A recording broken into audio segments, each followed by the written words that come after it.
या ठिकाणी formula number 7, acute angle between the lines, म्हणजे दोन लाईन्स दिलेले आहेत राईट, आणि त्या दोन लाईन मध्ये अँगल किती आहे हे फाइंड आउट करायचं आहे. असा जर प्रश्न परीक्षेमध्ये आला तुम्हाला तर त्यासाठी तुम्हाला हा फॉर्म्युला आहे tan θ = m1 - m2 upon 1 + m1 × m2.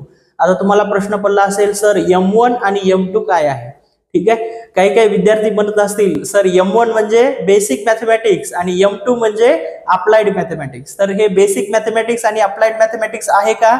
नाही. m1 म्हणजे slope of the line 1 right, आणि m2 म्हणजे slope of the line 2 right.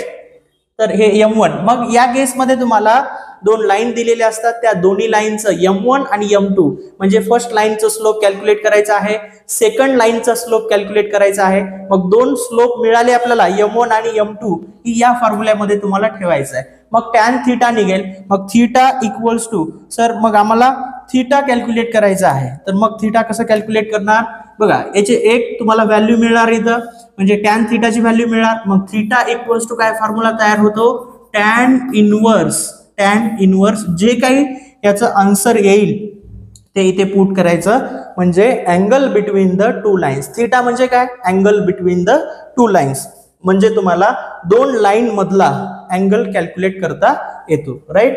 चला नेक्स्ट 8 नंबरचा कंडिशन